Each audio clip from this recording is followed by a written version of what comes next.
80. hamarkadako kuadroa diela, hasierako diela, eta garai hortan, hemen ikusten dugula gauza oso ezberdinak, eta igual, orduan, esperimentatzen zula, material ezberdinekin, esango dut bendak, kristalak, eta gero bazun pixkat, baita ere, oleokin, pintura karga handiko kuadroak ikusten ditugu.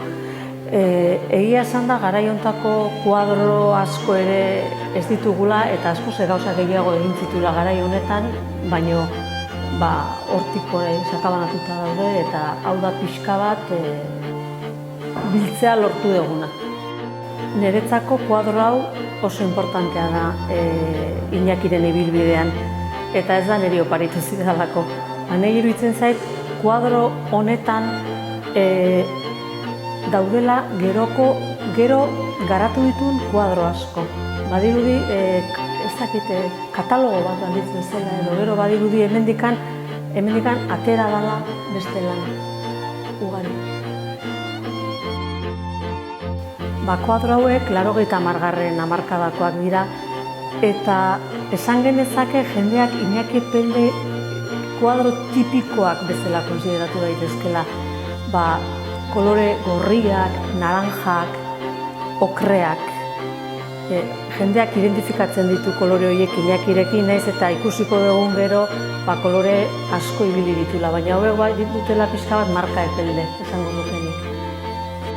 Kuadro hau aldiz oso desberdina da, baina nik lotuko nuke abesbatza lehiaketan irabazizun lehenengo aldian kartelarekin, oso kartel infantila edo naifa esango genuke kolore urdin askokin, eta egia esan aukeraketa bat egin behar izan dut, egia garai hontako obra asko daukagu.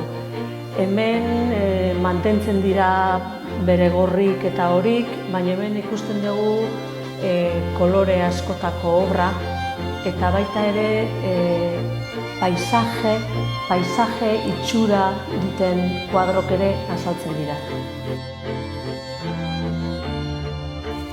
Kuadro niretzako kutixi bat bezala da, ze Iñakiren lanetan naiz eta esan duten kolore asko erabili ditula, kolore berdea duten kuadroak gutxi dira. Berak esatezun euskaldunentzat berdea ez zela existitzen. Koloreari galdu dion beldurra.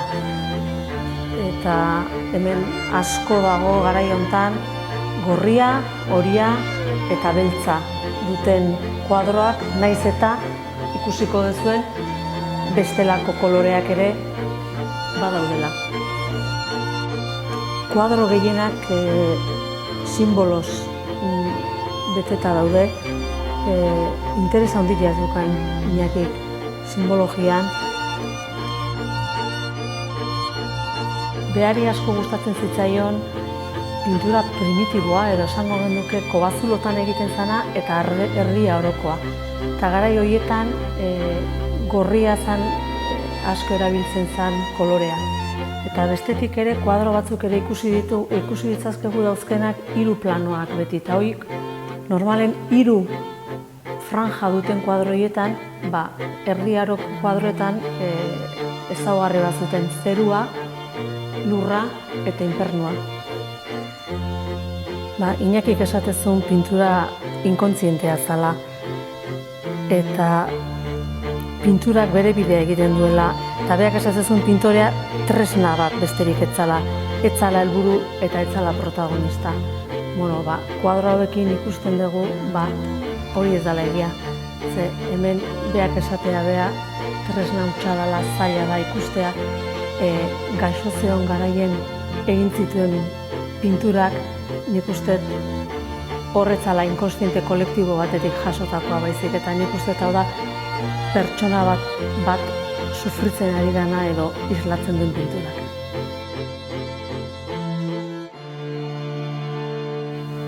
Argi dago Iñaki denborarekin kolora erabiltzeari beldurra galdu ziola.